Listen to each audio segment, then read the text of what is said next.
Скопје, Тирана, Белград. 3 престолнини на 3 држави одамна тргнати на патот кон Брисел. За да стигнат до целта, мораат да направат уставни и законски измени со кои судството, на хартија, доби независност од законодавната и извршната власт. Ама во пракса, еве како судиите го опишуваат изборот на нивните представници во судската влада, односно судскиот совет. Изборот оди вака. Председателот на судот те кани во неговата нејзината канцеларија за да ти каже за кого да гласаш. Ова ми се има случајно лично, кога еден председател на суд ми кажа дека ако види глас за кандидатот за кој се знае дека ми е пријател, тогаш ќе биде јасно кој гласал за него. Ништо поразлично не е ниту во Србија и Албанија, велат неколкуте истражувачи универзитетски професори кои влегле во заеднички проект за да откријат зошто и покрај добрите законски гаранции за независност, судството во овие земји останува под влијание на другите власти. Основниот проблем го лоцираме во тоа дека немаме вкоренета култура на независност како дел од судската култура, како основен столб на судската култура.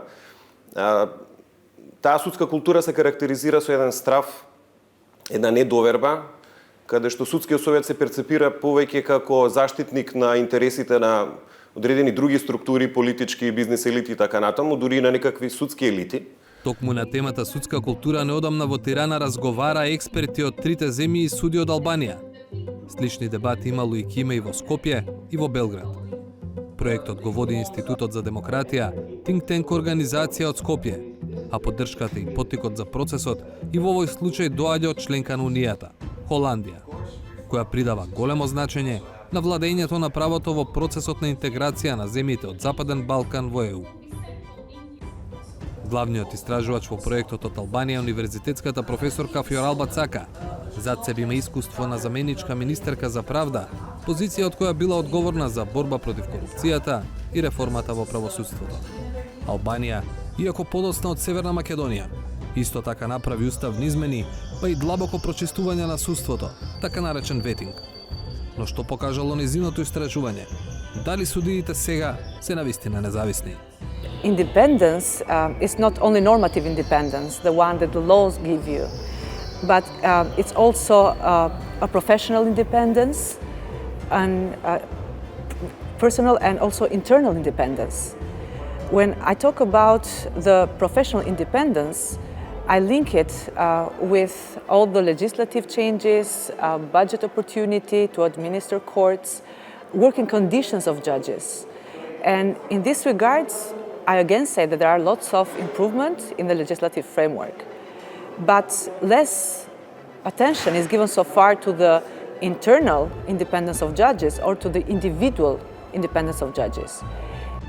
Србија има најдолга историја на обиди за судска независност, но дури неодамна ги направи најголемите резови во судството кои ги бара Брисел.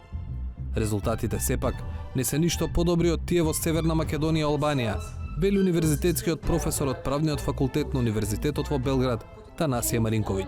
Mora se raditi na unapređenju kulture, to se čini pre svega kroz socijalizaciju, sve oblike socijalizacije, od razvijanja odgovarajuće kulture u odnosima u jednoj porodici, pa preko i najviše obrazovanja, ali zatim i kroz medije i obaveštavanje društva o problemima i uticanja, kad je to legitimno, u oblicima koji su legitimni, uticanje na rad sudija putem medijskog izveštavanja takođe, ne vršenje pritisaka.